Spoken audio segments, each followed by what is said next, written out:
Punjab cabinet की एक अहम मीटिंग साडे मानयोग मुख्यमंत्री सरदार भगवंत सिंह मान जी की अगवाई च हुई।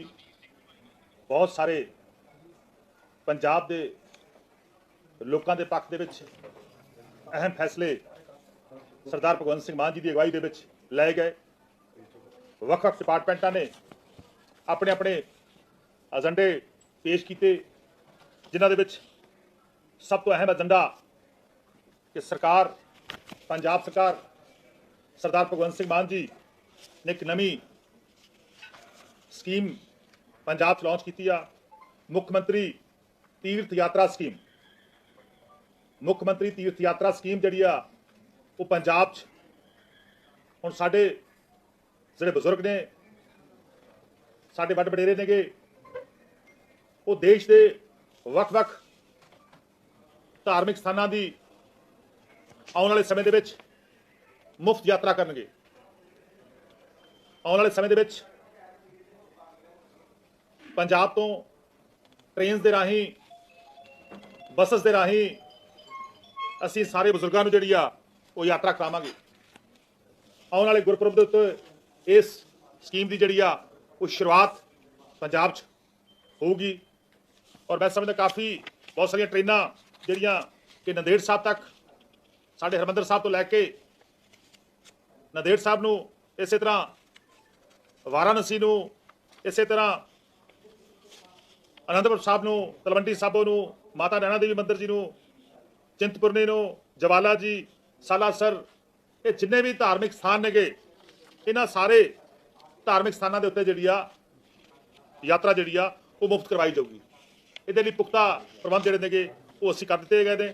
सो असी एक सब कमेटी भी बनाई ताकि जी होर डिटेल या कोई होर नवागा वो भी उस सब कमेटी के जोड़ा है डिस्कस किया जाऊगा। सो मैं समझदा अज एक साडा एक बहुत बड़ी स्कीम जी वो अज मानयोग मुख्यमंत्री साहब की अगवाई च फैसला होयागा कि मुख्यमंत्री तीर्थ यात्रा स्कीम जी वो पंजाब च लागू। और ये 40 करोड़ रुपए के 40 करोड़ रुपए के उपबंध जोड़े किए गए हैं। 40 करोड़ रुपया स्कीम से पैसे जोड़े ने वो आउणगे। सो बिल्कुल वो असीं इंतजाम 40 करोड़ रुपए कर दिते हैं। और गुरपुरब के शुभ दिहाड़े के उत्ते मैं समझदा एक बहुत बड़ा तोहफा साडे जोड़े बजुर्ग ने जोड़े तीर्थ यात्रा जो सफर करना चाहणगे, जाना चाहणगे, नतमस्तक होना चाहणगे, उन्हां लई असीं ये यात्रा जी स्कीम वो लॉन्च की। इस तरह दूसरा एक अहम फैसला कि पंजाब राज दी जी साडे जंगी विधवावां ने, जिन्हें जंगी जगीर लगी हुई है, जिन्होंने जंगी जगीर लगी हुई हैगी, उन्होंने पहला 10,000 रुपया पेनशन जी मिलती सी, सालाना मिलते थे। जगीर राशि जी 10,000 सी, उन्होंने असीं वधा के अज एक अहम फैसला किया गया।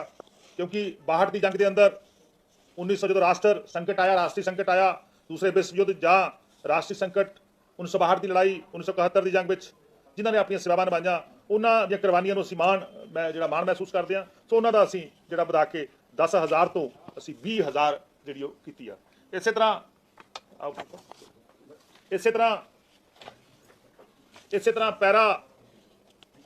पैरामिलिटरी फोर्सेस के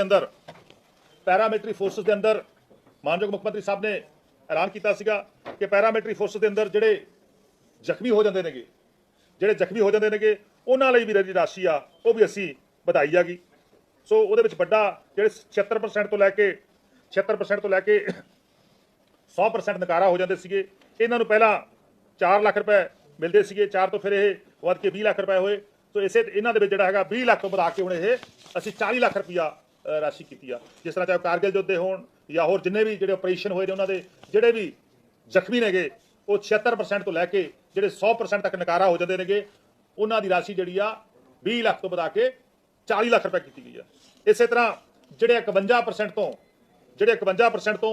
75% तक नकारा हो जाते साडे सैनिक भरा, उन्हां दी एक्सग्रेसिया ग्रांट जिहड़ी 10 लाख तो वधा के 20 लाख रुपए की गई है। इस तरह जिहड़े 25% तो 50% तक नकारा हो जाते थे, उन्हां दी ग्रांट जिहड़ी 5 लाख तो 10 लाख रुपए तक वधाई गई है। तो एक बहुत बड़ा फैसला मैं समझदा पंजाब के साडे जिहड़े सूरवीर योधे, पंजाब के जिहड़े बहादुर सैनिक जिहड़े देश की डिफेंस के जिहड़े सेवावां निभाउंदे ने, उन्हां दी एक बहुत बड़ा वादा अज सरदार भगवंत सिंह मान जी की अगवाई किया गया। इस तरह होर एक बड़ा इंपॉर्टेंट फैसला जिहड़ा मैं समझदा जिहदे नाल पंजाब दे साडे चेयरमैन साहब प्लीज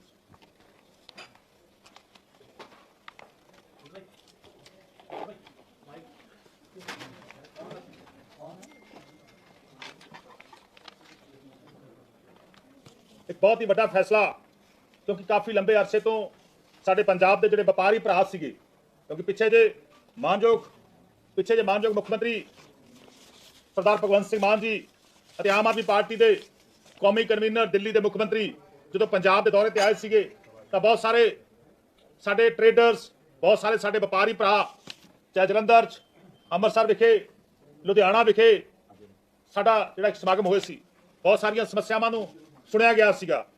बहुत सारे व्यापारियों ने अपनी अपनी समस्यावां का एक जिक्र किया सीगा कि किहड़े-किहड़े पुराने एक्टां दे अंदर साडे ते केस जिहड़े ने कोई पंजाब चलदे सीगे, और उहदे लई असीं वन टाइम सैटलमेंट स्कीम लैके आयागे। इहदे विच पंजाब वैल्यू एडेड टैक्स यानी कि पंजाब वैट टैक्स एक्ट जिहड़ा 2005 उहदे केसेस, CST एक्ट 1956 उहदे केस, Punjab infrastructure development regulation act 2002 उहदे केस, पंजाब जनरल सेल्स टैक्स 1948 उहदे केस, पंजाब इंटरटेनमेंट एक्ट टैक्स 1954 उन्होंने केस, Punjab tax on luxury act 2009 उन्होंने केस, Punjab institution and other building tax 2011 इन्होंने केस। लगभग 61,847 केस बनते हैं हुण तक, 61,847 केस ने, जिहदे मैं समझना वैट जिहड़ा कि 2017 तो जो GST का एक्ट आएगा, जो GST एक्ट आएगा, जो वन नेशन वन टैक्स का फार्मूला देश लागू होया, तो उस समय GST तो पहला जो टैक्स दी रजीम चलदियां सी स्टेटां दे अंदर,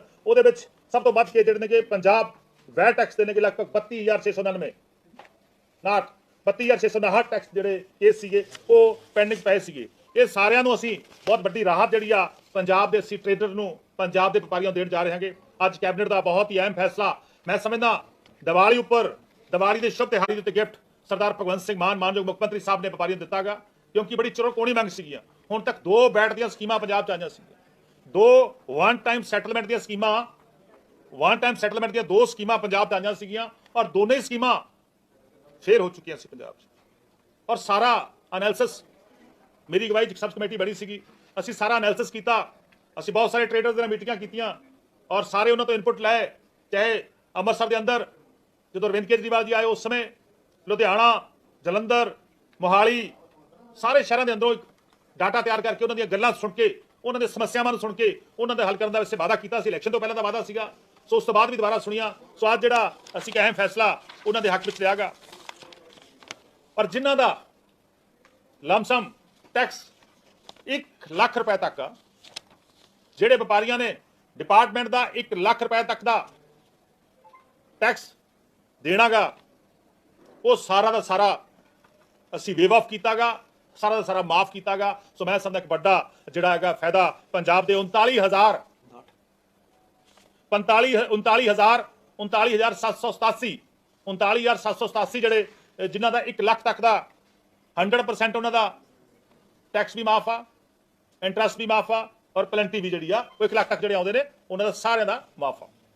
1 लाख तो लैके जिन्हां दी 1 लाख तो लैके 1 करोड़ रुपए तक का, 1 लाख तो लैके 1 करोड़ रुपए तक का जिन्हां दे खिलाफ टैक्स खड़ा गा, उन्हां दे विचों असीं फैसला कीता गा।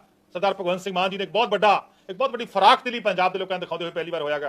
पंजाब के अंदर इंडस्ट्री को किवें लैके आउणा गा, पंजाब के व्यापारियों को होर किवें ताकतवर करना गा, क्योंकि जे साडा बिजनेस वधूगा तो मैं समझदा साडा पंजाब भी होर तरक्की करूगा। तो असीं जिन्ना उन्होंने 1 करोड़ तक का टैक्स आगा उहदे ते असीं 50% माफ किया गा। इहदे नाल ही 100% जिहड़ा उहदा इंटरस्ट माफ होया गा, और 100% ही जिहड़ी उहदी सी पेनल्टी माफ की है। कुल जिहड़े केस नेगे 1 लाख तो लैके 1 करोड़ तक 19,361 हो गए। 1 लाख तक 39,787, 1 करोड़ तक 1 लाख तो लैके 19,361, यानी कि टोटल 59,148 लगभग पंजाब दे विच 60,000 बंदियां नूं 60,000 पंजाब के व्यापारियों मैं समझदा एक बड़ा राहत जी वड्डी राहत जी अज सरदार भगवंत सिंह मान जी की सरकार ने दी है। सो मैं समझदा एक बहुत बड़ा एक दिवाली का तोहफा, दिवाली का गिफ्ट जिहड़ा वो असीं पंजाब के लोगों ने दिता गा। सो ये जी स्कीम हैगी 15 नवंबर तो ये शुरू हो जूगी, 15 तरीक तो शुरू होनी आ, और 15 मार्च तक इसका समा गा, और इस समय के दौरान ये लागू रहनी हैगी। इस स्कीम के अंदर जिहड़े भी ਵਪਾਰੀ ਚਾਹਣਗੇ ਜਿਹੜੇ ਵੀ 50% ਟੈਕਸ ਭਰਨਾ ਚਾਹਣਗੇ 1 ਕਰੋੜ ਤੋਂ ਥੱਲੇ ਵਾਲੇ, ਤਾਂ ਆਪਦਾ ਟੈਕਸ ਭਰ ਕੇ ਜਿਹੜੇ ਪੈਸੇ ਬਣਦੇ ਨੇਗੇ ਉਹ ਆਪਦਾ ਜਿਹੜਾ ਹੈਗਾ ਸਰਟੀਫਿਕੇਟ ਲੈ ਸਕਦੇ ਨੇ। ਸੋ ਮੈਂ ਸਮਝਦਾ ਇੱਕ ਬਹੁਤ ਵੱਡਾ ਇਤਿਹਾਸਿਕ ਫੈਸਲਾ ਅੱਜ ਪੰਜਾਬ ਦੇ ਵਪਾਰੀਆਂ ਦੇ ਹੱਕ ਵਿੱਚ ਅੱਜ ਦੀ ਕੈਬਨਿਟ ਦੇ ਵਿੱਚ ਹੋਇਆਗਾ। ਸੋ ਇਹਦੇ ਨਾਲ ਮੈਂ ਸਮਝਦਾ ਪੰਜਾਬ ਦੇ ਵਪਾਰੀਆਂ ਨੂੰ ਇੱਕ ਵੱਡੀ ਰਾਹਤ ਜਿਹੜੀ ਆ ਉਹ ਮਿਲੂਗੀ। ਜਿਹੜੀ ਟੋਟਲ ਡਿਮਾਂਡ ਆ ਨਾ ਜੀ 1 ਲੱਖ ਤੱਕ ਤੋਂ ਲੈ ਕੇ ਉਹਦੇ ਵਿੱਚ ਟੈਕਸ ਵੀ ਆ, ਇੰਟਰਸਟ ਵੀ ਆ ਤੇ ਪੈਨਲਟੀ ਵੀ ਆ।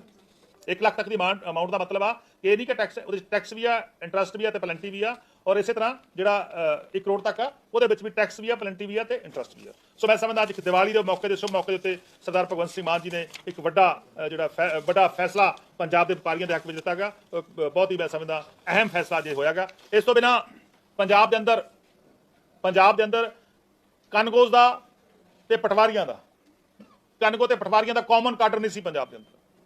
ਕਾਮਨ ਕਾਡਰ ਨਹੀਂ ਸੀ ਪੰਜਾਬ ਦੇ ਅੰਦਰ, ਜ਼ਿਲ੍ਹਿਆਂ ਦੇ ਕਾਡਰ ਬਣੇ ਹੋਏ ਸੀ, ਡਿਸਟ੍ਰਿਕਟ ਦੇ ਕਾਡਰ ਬਣੇ ਹੋਏ ਸੀਗੇ। ਅੱਜ ਉਹ ਵੀ ਇੱਕ ਬਹੁਤ ਹੀ ਅਹਿਮ ਫੈਸਲਾ ਹੋਇਆਗਾ। ਕਿਉਂਕਿ ਹੁਣ ਸ਼ਹਿਰੀਕਰਨ ਜਿਹੜਾ ਪੰਜਾਬ ਦਾ ਸ਼ਹਿਰੀਕਰਨ ਬੜੀ ਤੇਜ਼ੀ ਦੇ ਨਾਲ ਹੋ ਰਿਹਾਗਾ।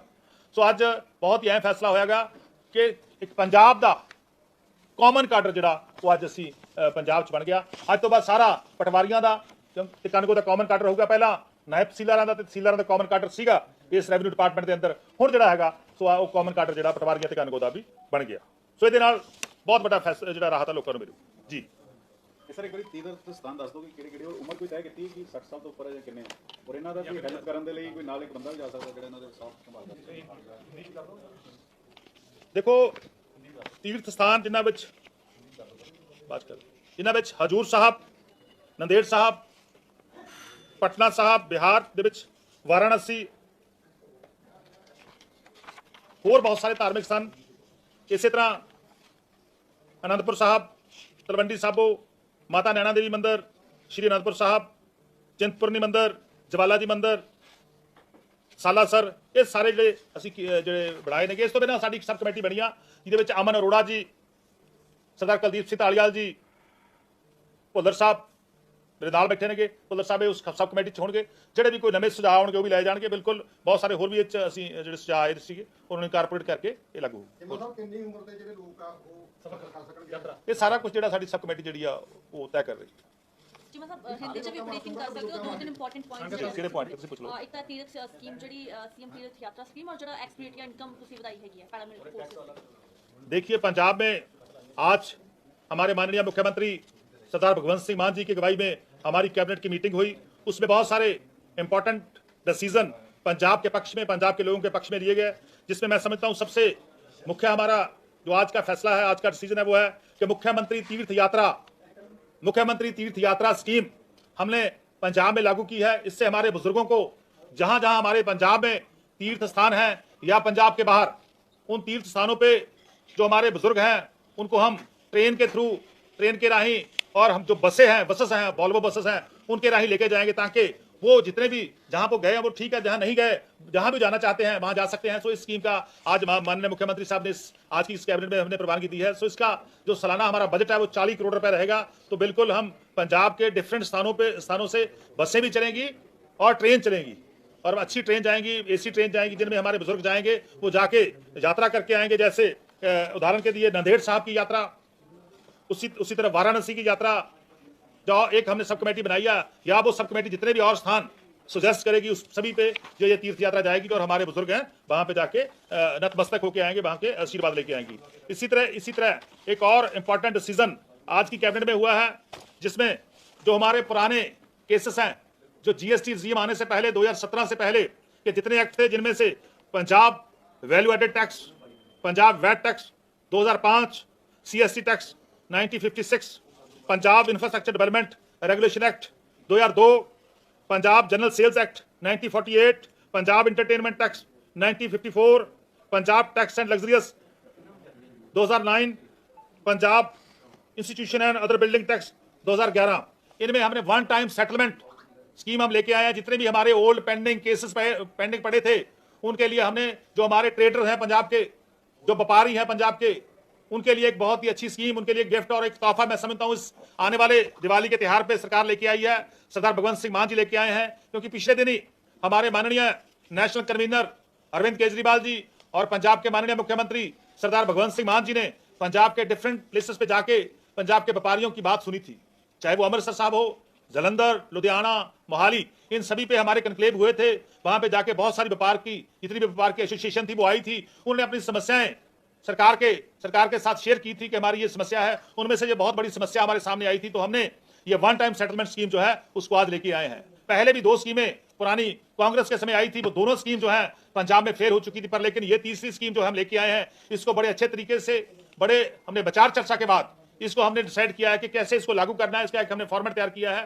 जितने भी टैक्स डिफॉल्टर, जिनने टैक्स नहीं भरा, किसी ना किसी कारण वो टैक्स भरने से चूक गए, उनके खिलाफ जो पेंडिंग केस हमारे ऑफिसर साहिबान की कमेटियों में या डिफरेंट कोर्ट्स में पेंडिंग पड़े हैं, उनके लिए हमने जिनका टैक्स पेनल्टी और जो उसका इंटरेस्ट है, टैक्स पेनल्टी और इंटरेस्ट जो 1 लाख तक की अमाउंट बनती है, उनके लिए हमने उनको 100% वेव ऑफ किया है, यानी कि 100% उनको माफ कर दिया। जिनका 1 लाख तक बनता, क्या बनता है 1 लाख तक टैक्स पेनल्टी और इंटरेस्ट, वो हमने बिल्कुल 1 लाख तक का बिल्कुल हमने 100% उसको माफ कर दिया है। और दूसरा जो 1 लाख से लेके जिनका 1 करोड़ तक, 1 लाख से लेके 1 करोड़ तक टैक्स पेनल्टी और इंटरेस्ट बनता है, उसको हमने 50% तक कर दिया। बस उसमें टैक्स और पेनल्टी जो 100% वेव रहेगा। सो ये स्कीम जो है 15 नवंबर से पंजाब में लागू होगी। 15 नवंबर से लेके 15 मार्च 2024 तक ये लागू रहेगी। सो मैं समझता हूं ये बहुत बड़ी राहत जो है पंजाब के लोगों को मिली है। इसी तरह जो एक्सग्रेशिया ग्रांट है,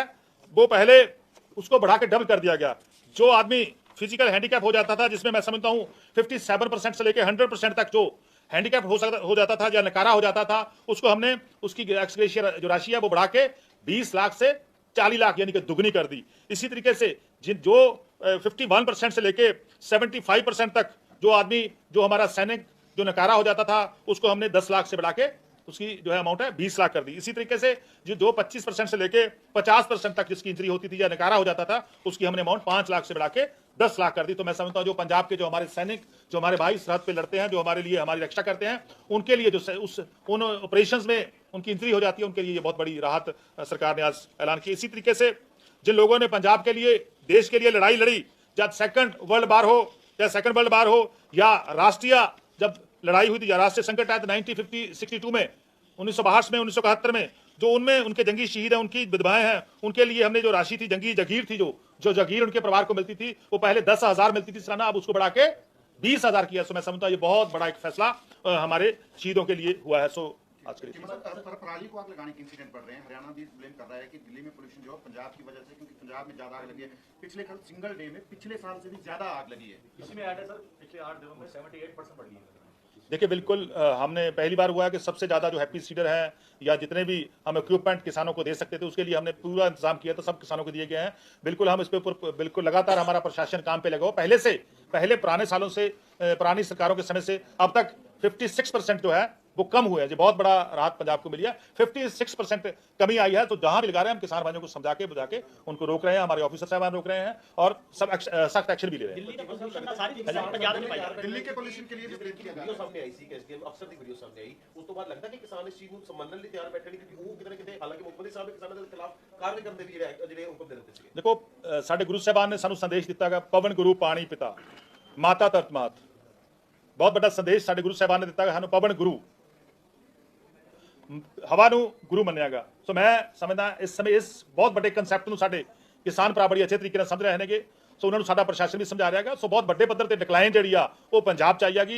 सो इहदे नाल आउण वाले समय जिथे भी किते है रिहा, असीं सारा प्रबंध कर रहे हैं, वो भी आउण वाले समय डिक्लाइन। सेंटर कोई फंड ਦਿੰਦਾ ਹੈ? ਕਿਉਂਕਿ ਦਿੱਲੀ ਸਰਕਾਰ ਦੇ ਵੱਲੋਂ ਕਿਹਾ ਗਿਆ ਕਿ ਹਰਿਆਣੇ ਨੂੰ ਫੰਡ ਮਿਲਦੇ ਹੋਣਗੇ, ਨਾ ਤਾਂ ਦਿੱਲੀ ਸਰਕਾਰ ਨੂੰ ਮਿਲਦੇ ਔਰ ਨਾ ਹੀ ਪੰਜਾਬ ਸਰਕਾਰ ਨੂੰ ਪਰਾਲੀ ਬਾਬਤ ਕੋਈ ਫੰਡ ਦਿੱਤਾ ਜਾਵੇ। देखो, सेंटर सरकार ਨੂੰ ਅਸੀਂ ਸਕੀਮ ਬਣਾ ਕੇ ਭੇਜੀ ਸੀ, ਪਰ सेंटर सरकार ਜਿਹੜੀ ਆ ਉਹ ਪੰਜਾਬ ਦੇ ਨਾਲ, ਕੇਂਦਰ ਦੀ ਜਿਹੜੀ ਬੀਜੇਪੀ ਸਰਕਾਰ ਆ, ਉਹ ਪੰਜਾਬ ਦੇ ਨਾਲ ਮਤਰੇਈ ਮਾਲਾ ਸਲੂਕ ਕਰ ਰਹੀ ਆ। ਲਗਾਤਾਰ ਸਾਡੇ ਜਿੰਨੇ ਵੀ ਫੰਡ ਸੈਂਟਰ ਦੇ ਆ ਰਹੇ, ਲਗਾਤਾਰ ਉਹਨਾਂ ਤੇ ਕੱਟ ਲੱਗ ਰਿਹਾਗਾ। ਲਗਾਤਾਰ ਸੈਂਟਰ ਦੀਆਂ ਗ੍ਰਾਂਟਸ ਜਿਹੜੀਆਂ ਨੇ ਘਟਾਈਆਂ ਜਾ ਰਹੀਆਂ ਨੇਗੀਆਂ, ਚਾਹੇ ਆਰਡੀਐਫ ਦੇ ਪੈਸੇ ਨੇ, ਚਾਹੇ ਨੈਸ਼ਨਲ ਹੈਲਥ ਮਿਸ਼ਨ ਦੇ ਪੈਸੇ ਨੇਗੇ, ਹੋਰ ਬਹੁਤ ਸਾਰੀਆਂ ਸਕੀਮਾਂ ਨੇਗੀਆਂ, ਉਹ ਸਾਰੀਆਂ ਲਗਾਤਾਰ ਮੈਂ ਸਮਝਦਾ ਘੱਟ ਹੋ ਰਹੀਆਂ ਨੇਗੀਆਂ ਔਰ ਖਤਮ ਹੋ ਰਹੀਆਂ। ਬਹੁਤ ਸਾਰੇ ਰੋਕ ਲੱਗੀ ਹੋਈ ਹੈਗੀ। ਸੋ ਉਹਨਾਂ ਦੇ ਸਾਨੂੰ ਸੁਪਰੀਮ ਕੋਰਟ ਜਾਣਾ ਪੈ ਰਿਹਾ। ਸੋ ਇੱਥੋਂ ਪਤਾ ਲੱਗਦਾ ਕਿ ਜਿਹੜੀ ਬੀਜੇਪੀ ਆ, ਭਾਰਤੀ ਜਨਤਾ ਪਾਰਟੀ ਆ, ਉਹ ਪੰਜਾਬ ਵਿਰੋਧੀ ਆ ਔਰ ਪੰਜਾਬ ਦੇ ਵੱਡੀ ਪੱਧਰ ਤੇ ਵਿਤਕਰਾ ਕਰਦੀ। ਦਿੱਲੀ ਦੇ ਪੋਲੂਸ਼ਨ ਲਈ ਪੰਜਾਬ ਨੂੰ ਜ਼ਿੰਮੇਦਾਰ ਠਹਿਰਾਇਆ ਜਾ ਰਿਹਾ ਮੈਟਰ ਪਹੁੰਚਿਆ ਸੀਗਾ ਜਿਹੜਾ ਰਾਜਪਾਲ ਮਨਜ਼ੂਰੀ ਨਹੀਂ ਦੇ ਰਿਹਾ, ਸੁਣਵਾਈ ਵੀ ਹੋਈ ਹੈ। ਕਿੰਨੇ ਬਿੱਲ ਇਸ ਵੇਲੇ ਪੈਂਡਿੰਗ ਪਏ ਨੇ ਜਿਹੜੇ ਰਾਜਪਾਲ ਨੇ ਮਨਜ਼ੂਰ ਕਰਨੇ, ਔਰ ਸੁਪਰੀਮ ਕੋਰਟ ਨੇ ਕਿਹਾ ਹੈ ਕਿ ਪੰਜਾਬ ਸਰਕਾਰ ਤੇ ਗਵਰਨਰ ਆਪਸ ਤਾਲਮੇਲ ਕਰਨ, ਕਿਉਂ ਬਾਰ-ਬਾਰ ਸੁਪਰੀਮ ਕੋਰਟ? ਦੇਖੋ, ਹਜੇ ਜਿਹੜੀ ਤੁਸੀਂ ਗੱਲ ਕਰਦੇ ਹੋ, ਮੈਂ ਹਜੇ ਫੈਸਲਾ ਦੀ ਕਾਪੀ ਜਿਹੜੀ ਆ ਪ੍ਰਾਪਤ ਨਹੀਂ ਹੋਈ। ਜਦੋਂ ਫੈਸਲੇ ਦੀ ਕਾਪੀ ਉਸ ਤੋਂ ਬਾਅਦ ਕਮੈਂਟ ਕਰਾਂਗੇ। ਪਰ ਲੇਕਿਨ ਮੈਂ ਸਮਝਦਾ ਗਵਰਨਰ ਸਾਹਿਬ ਜਿਹੜੇ ਸਾਡੇ ਪੈਂਡਿੰਗ ਬਿੱਲ ਪਏ ਨੇ ਉਹ ਤੁਰੰਤ ਪਾਸ ਕਰ ਦੇਣ। ਪੰਜਾਬ ਦਾ ਬੜਾ ਫਾਈਨਾਂਸ ਜਿਹੜਾ ਇਨਵੋਲਵ ਹੈਗਾ। 2 ਸਾਡੇ GST ਦੇ ਬਿੱਲ ਤੋਂ ਉਹਨੇ ਪਾਸ ਕਰਤੇ, ਉਹਨਾਂ ਨੇ ਫਾਈਨਾਂਸ ਦੀ ਅਹਿਮੀਅਤ ਨੂੰ ਸਮਝਿਆ। ਇੱਕ ਪਾਸੇ ਤਾਂ ਕਹਿੰਦੇ ਨੇ ਕਿ ਕਰਜ਼ਾ ਚੜ ਰਿਹਾ, ਔਰ ਦੂਜੇ ਪਾਸੇ ਉਸ ਕਰਜ਼ੇ ਨੂੰ ਚੜਾਉਣ 'ਚੋਂ ਭਾਈਵਾਲ ਬਣ ਰਹੇ ਨੇਗੇ। ਉਹਨਾਂ ਨੂੰ ਇਸ ਤਰ੍ਹਾਂ ਮੈਂ ਸਮਝਦਾ BJP ਦਾ ਸਪੋਕਸਮੈਨ ਨਹੀਂ ਬਣਨਾ ਚਾਹੀਦਾ। ਪੰਜਾਬ ਦੇ ਗਵਰਨਰ ਨੇ, ਮਾਨਯੋਗ ਗਵਰਨਰ ਨੇਗੇ, ਅਸੀਂ ਉਹਨਾਂ ਦੇ ਅਹੁਦੇ ਦੀ ਬਹੁਤ ਰਿਸਪੈਕਟ ਕਰਦੇ ਹਾਂ। ਸੋ ਮੈਂ ਸਮਝਦਾ ਉਹਨਾਂ ਨੂੰ ਪੰਜਾਬ ਦੇ ਲੋਕਾਂ ਦੀ ਰਿਸਪੈਕਟ ਕਰਨੀ ਚਾਹੀਦੀ ਹੈ, ਪੰਜਾਬ ਦੀ ਚੁਣੀ ਹੋਈ ਸਰਕਾਰ ਦੀ ਰਿਸਪੈਕਟ ਕਰਨੀ ਚਾਹੀਦੀ दिल्ली के पोल्यूशन के लिए दिल्ली के जीएसटी बिल पास हो गया कि विधानसभा में लेके ਹੁਣ ਆਉਂਦੇ ਸਮੇਂ ਦੇ ਵਿਧਾਨਸਭਾ ਸੈਸ਼ਨ ਨੂੰ ਵੀ ਚਰਚਾ ਹੋਈ ਹੈ ਕਿ ਕਿਉਂਕਿ GST ਬਿਲ ਪਾਸ ਹੋਇਆ ਜਦੋਂ ਸਾਰੇ ਬਿੱਲ ਪਾਸ ਹੋ ਗਏ ਤਾਂ ਉਸ ਤੋਂ ਬਾਅਦ ਜਿਹੜੀ ਆ ਬਿਲਕੁਲ ਸਾਰੇ ਅਸੀਂ ਵਿਧਾਨ ਸਭਾ ਸੈਸ਼ਨ 'ਚ ਹੀ ਪਾਸ ਹੋਣੇ ਨੇਗੇ। ਤਾਂ ਨੈਚੁਰਲੀ ਜਦੋਂ ਸਾਰੇ ਮਾਨਯੋਗ ਗਵਰਨਰ ਸਾਹਿਬ ਕਰਕੇ ਭੇਜਣਗੇ ਤਾਂ ਉਸ ਤੋਂ ਬਾਅਦ ਅਸੀਂ ਜਿਹੜਾ ਹੈਗਾ ਆਨਰੇਬਲ ਸੁਪਰੀਮ ਕੋਰਟ ਦਾ ਫੈਸਲਾ ਜਿਹੜਾ ਮੈਨੂੰ ਉਹਦੇ ਬਾਰੇ ਜ਼ਿਆਦਾ ਨਹੀਂ ਪਤਾ। ਵਪਾਰੀਆਂ ਨੂੰ ਤੋਹਫਾ ਦਿੱਤਾ, ਆਮ ਲੋਕਾਂ ਨੂੰ ਦਿਵਾਲੀ ਦਾ ਤੋਹਫਾ ਦਿੱਤਾ ਤੀਰਥ ਯਾਤਰਾ ਦਾ, ਤੇ ਮੁਲਾਜ਼ਮਾਂ ਦਾ ਜਿਹੜਾ 3 ਜਿਹੜੀਆਂ ਕਿਸ਼ਤਾਂ DA ਦੀਆਂ ਪੈਂਡਿੰਗ ਨੇ, ਔਰ ਹੋਰ ਜਿਹੜੇ ਸਾਬਕਾ FM ਨੇ ਮਨਪ੍ਰੀਤ ਸਿੰਘ ਬਾਦਲ, ਉਹਨਾਂ ਦੇ ਦਰ ਤੇ ਵੀ ਰੋਲ ਘਚੋਲੇ ਕਾਫੀ ਪਾਏ ਆ, ਉਹਨਾਂ ਦੀ ਸੁਲਝਾਉਣ ਲਈ ਸਰਕਾਰ ਕੀ ਸੰਜੀਦਾ ਕੋ ਕਰ ਰਹੀ ਹੈ? ਸਾਰੀਆਂ ਜਿੰਨੇ ਵੀ ਵਰਗ ਬਣਦੇ ਨੇ ਸਾਰਿਆਂ ਦੇ ਜਿਹੜਾ ਬੜਾ ਜਲਦੀ ਅਸੀਂ ਫੈਸਲਾ ਲਵਾਂਗੇ, ਸਭ ਤੇ ਵਿਚਾਰ ਵਟਾਂਦਰਾ। ਦੇਖੋ ਪੰਜਾਬ ਬਿਲਕੁਲ ਪੰਜਾਬ ਦੇ ਨਾਲ ਹਰਿਆਣੇ 'ਚ ਸਭ ਤੋਂ ਵੱਧ ਕੇਸ ਜਿਹੜੇ ਨੇਗੇ, ਸਭ ਤੋਂ ਵੱਧ ਅੱਗ ਲਾਉਣ ਦੇ ਕੇਸ ਜਿਹੜੇ ਨੇਗੇ ਉਹ ਸਾਡੇ ਐਡਜੋਇਨਿੰਗ ਸਟੇਟ ਜਿਹੜਾ ਉਹ ਹਰਿਆਣੇ 'ਚ ਆ ਰਹੇ ਨੇਗੇ। ਸਭ ਤੋਂ ਵੱਧ ਕੇਸ ਜਿਹੜੇ ਨੇਗੇ ਉਹ UP ਉੱਤਰ ਪ੍ਰਦੇਸ਼ 'ਚ ਆ ਰਹੇ ਨੇਗੇ। ਦੋਨਾਂ ਜਗ੍ਹਾ ਦੇ ਉੱਤੇ ਭਾਰਤੀ ਜਨਤਾ ਪਾਰਟੀ ਦੀ ਸਰਕਾਰ ਆ। ਸੋ ਕੇਂਦਰ ਸਰਕਾਰ ਨੂੰ ਇਹ ਸਾਡੇ ਨਾਲ ਵਿਤਕਰਾ ਕਰਨਾ ਕਰ ਲਵੇ, ਘੱਟੋ ਘੱਟ ਹਰਿਆਣੇ 'ਚ ਤਾਂ ਪੈਸੇ ਦੇ ਦੇਵੇ।